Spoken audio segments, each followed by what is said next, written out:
দেওয়া আছে 10% মুনাফা হারে 3 লক্ষ টাকা কত বছরে মুনাফা আসলে দ্বিগুণ হবে। প্রথম বলছে 10% মুনাফা হারে, তার মানে মুনাফার হার হচ্ছে কয় পার্সেন্ট? 10%। 3 লক্ষ টাকা এটা হচ্ছে আসল, তাহলে আসল 3 লক্ষ টাকা কত বছরে? কত বছরে, তার মানে কি আমাদের বছর চাইছে, তাহলে বছর কি একটা সময় না? তার মানে আমাদের এখানে বের করা লাগবে হচ্ছে সময়। মুনাফা আসলে দ্বিগুণ হবে, মানে মুনাফা আসলটা কি হবে? দ্বিগুণ হবে। তাহলে দেখো এইখানে কি কি দেওয়া আছে। প্রথমে দেওয়া আছে আমরা লিখতে পারি যে এখানে মুনাফার হার, মুনাফার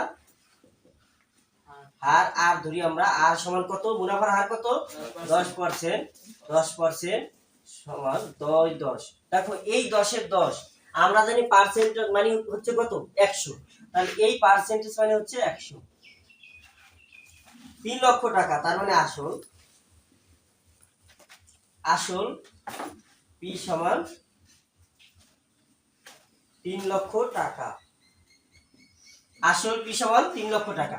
এখন এইখানে দেখো যেহেতু আমাদের সময় এসেছে, আমরা জানি কি সময় কি এন না? তাহলে লিখবে এখানে সময় সমান সমান এন। এখন কত বছরের এই সময়টাই আমাদের হলো বের করতে হবে। কিন্তু এখানে একটা কথা আছে যে মুনাফা আসলে কি হবে? দ্বিগুণ হবে, মানে মুনাফা আসল এটা হচ্ছে দ্বিগুণ। আচ্ছা অতএব এখানে লিখবা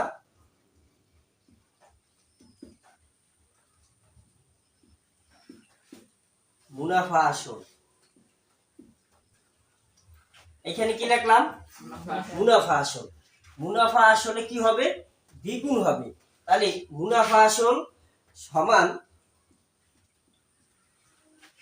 মুনাফা আসল সমান দিয়া আমরা কি করব? এই যে আসল টাকা আছে, এই আসল টাকা দ্বিগুণ হবে, মানে এই 3 লক্ষ টাকার দ্বিগুণ। তার মানে এখানে লিখতে হবে 3 লক্ষ ইনটু 2। কারণ এইখানে বলছে না যে দ্বিগুণ হবে, দ্বিগুণ মানে কি? 2 গুণ। কার দ্বিগুণ? মুনাফা আসলে, মানে মুনাফা আসল এটা হচ্ছে দ্বিগুণ হবে। তাহলে মুনাফা আসল মানে ওই যে আসল মুনাফা হবে ওই আসলের দ্বিগুণ।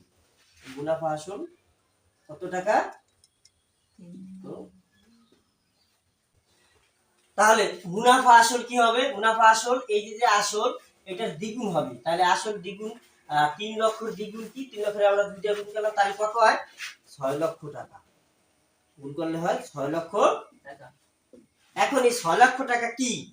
মুনাফা আসল। তার মানে এটার ভিতর মুনাফা আছে, আসল আছে। এখন যদি আমরা মুনাফা বের করতে যাই, মুনাফা আয় সমান, মুনাফাকে আয় ধরা হয়, মুনাফা আয় সমান কি? এই যে মুনাফা আসল এটার ভিতরে মুনাফা আছে, আসল আছে। এই টাকা থেকে আমরা আসলটা শুধু বাদ দিই। যদি মুনাফা আসলে তো আসল বাদ দিই, থাকবে কি? শুধু মুনাফা থাকবে। এই কারণে আমরা এই মুনাফা আসল থেকে, মানে এটার ভিতর দুইটাই আছে, মুনাফা আছে আসল আছে, এটার থেকে আমরা শুধু আসলটা বাদ দিই। আসলটা যদি বাদ দিই তাহলে থাকবে কি? যা থাকবে ওটা হচ্ছে মুনাফা। তাহলে মুনাফা 6 লক্ষ থেকে 3 লক্ষ বাদ দিলে 3 লক্ষ টাকা। এবার লিখতে হবে আমরা জানি যেহেতু আমাদের এন এর মান বের করতে হবে, এন এর সূত্র কি? আমরা জানি এন সমান আই বাই পি আর, এটা হচ্ছে আমাদের এন এর সূত্র। এবার দেখো উপরে আই, আই মানে হচ্ছে আই মানে হচ্ছে 3 লক্ষ, পি পি মানে হচ্ছে 3 লক্ষ, আর আর মানে হচ্ছে আর কই? এখানে আর সমান এই যে 10, উপরে 10 নিচে হচ্ছে 100, তাহলে 10 100। এখন আমরা যদি এখানে কাটাকাটি করি তাহলে কি হয় দেখো, এখানে লিখতে পারি এই 1 2 3 4 5, 1 2 3 4 5, পাঁচটা শূন্য কাটা দিলাম। এখন এইখানে 3 আর 3ও কাটাকাটি যায়। এইবার উপরে কিছু থাকে? সব কাটা গেছে না? কাটা গেলে কি থাকবে? সব যদি কাটা যায় তার উপরে একটা 1 থাকবে, আর নিচে থাকে এই 10 আর 100।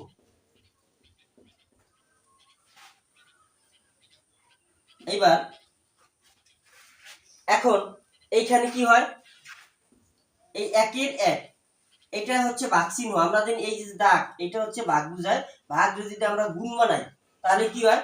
ভাগ রে গুণ বানাইলে আমরা জানি নিচে যেটা থাকে ওইটা হলো উপরে, আর এই উপরেটা আছে হলো নিচে। এবার আমরা কাটাকাটি করতে পারি। 10 100-র ভিতরে কয়বার যায়? 10 100-র ভিতরে কয়বার যায়?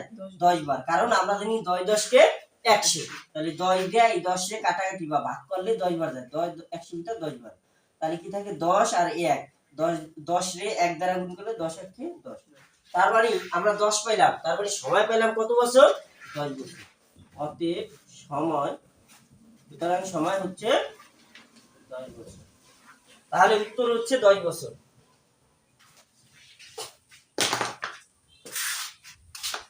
এই না কত অঙ্ক।